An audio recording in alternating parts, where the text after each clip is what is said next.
Really enjoyed Fantastic Four First Steps, the 37th movie in the Marvel Cinematic Universe, so wanted to give my reaction to it. The first thing, of course, is how they're a family dynamic. It's cool to see how this is very different from the Guardians or Avengers, even Thunderbolts, how those are a team. And no, this is a family. They are cohesive, they have history together. It was really neat to see all that. I love this casting. At first, not a fan. I actually had some issues with them when it was first announced, but over time, and especially throughout the movie, I've really warmed up to them. I'm excited to see where they go in these future installments of how they work together and with new characters that they'll be seeing that we have come to love. A big thing that stood out to me also was the production design. All throughout, filled with this retro futurism that looks so engaging and optimistic. It reminds us of old-fashioned artwork that we'll sometimes see.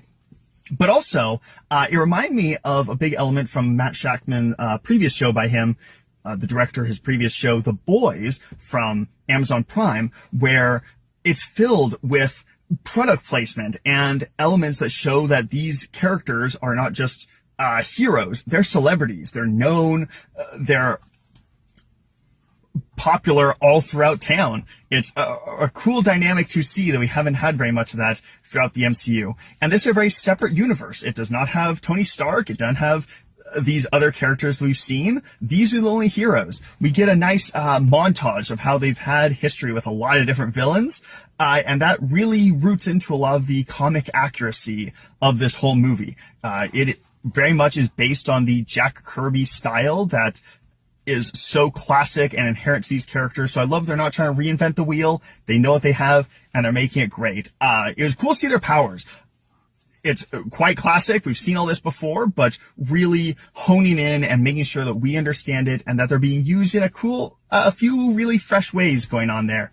I'm glad that they're bringing back Matt Shakman from WandaVision, since that's one of my favorite shows. So he was the perfect pick to lead this together.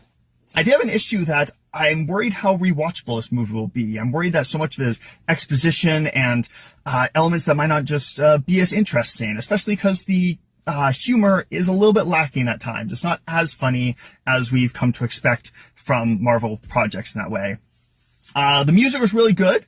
I've been listening to the past week, and Michael Giacchino hits out of the park once again. He always does a great job. Love the villains. It was cool to see both Shia LaBeouf, the Silver Surfer, and Galactus as this kaiju element going on there. Lots of things to love all throughout it. I hope people enjoy